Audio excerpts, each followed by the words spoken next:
அஸ்ஸலாமு வீவர்ஸ்.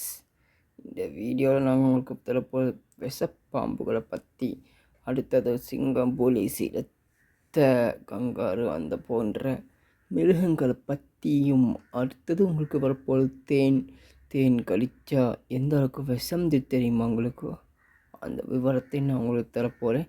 முதலாவது நான் உங்களுக்கு தர பாம்பு விஷத்தை பற்றி. நல்ல பாம்பு தெரியுமா உங்களுக்கு? நல்ல பாம்பு, அந்த நல்ல பாம்பை விடவும் அதிக விஷமுள்ள பாம்புகள் கடித்தால் நீங்கள் பொழிக்கிறதே கஷ்டம். நீங்கள் டாக்டர்கிட்ட போனாலும் ட்ரீட்மெண்ட் பார்த்து வேலையே இல்லை, வாய்ப்பே இல்லை ராஜா.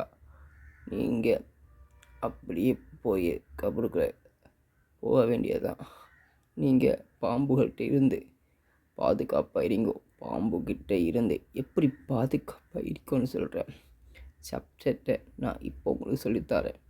நீங்கள் போகும்போது டார்ச் லைட்டை அடித்து எல்லா இடத்துலையும் விஷப்பாம்பு விஷப்பூச்சிகள் இருக்கிறாண்டு பார்த்து கொண்டு நீங்கள் பின்னாடி செல்லுங்க. பாம்புக்கிட்ட எந்த அளவுக்கு கடிக்க வருதோ அது வரை டபுள் மடங்காக நீங்கள் காலை தூக்குங்க.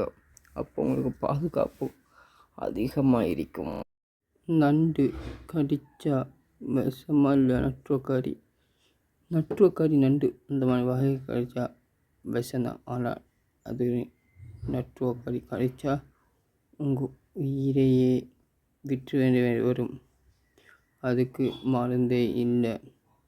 ஆனால் நட்டுவக்காரி கடிக்கிற நண்டு கடித்தா அதுக்கு ஒரு வாய்ப்பு உண்டு. நட்டுவக்காரி கடித்தா காப்பாற்ற ஒரு வாய்ப்பு இருக்குன்னு வகையில் நீங்கள் மஞ்சள் பூசி டாக்டர் கொண்டு போகணும்னு சொன்னேன். வேண்டாம், அதை விட உச்சத்தில் கடிக்க விஷம் இதனால் அது உயிர் பொழிக்க வாய்ப்பே இல்லை. நீங்கள் எங்கே போகிறாலும் டோர்ச்சை பிடித்து கொண்டே உங்கள் பையனை நைட் டைமில் செல்லுங்கள். பூச்சி அட்டைகள் எங்கே இருக்கிறா இல்லை என்று பார்த்து உங்கள் பியானத்தை சொல்லுங்கள். உடம்புக்கு நல்லாக தேவையான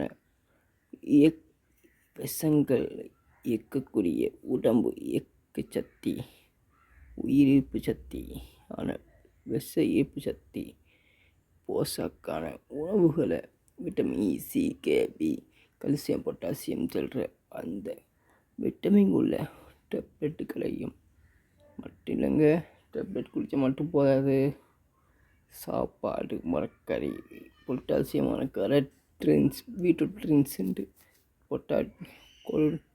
தக்காளி ட்ரிங்க்ஸுண்டு, அந்த ட்ரிங்க்ஸ்களை கடிச்சு குடிச்சுண்டு நீங்கள் அதிகமான விட்டமின் கல்சியம் உள்ள உணவுகளை எடுத்துக்கொண்டு வரும்போது உங்கள் உடம்பு தானாகவே இயப்பு சக்தி, விஷ இயப்பு சத்து உங்கள் உடம்பு நல்லாக சேர்ந்து வரும்.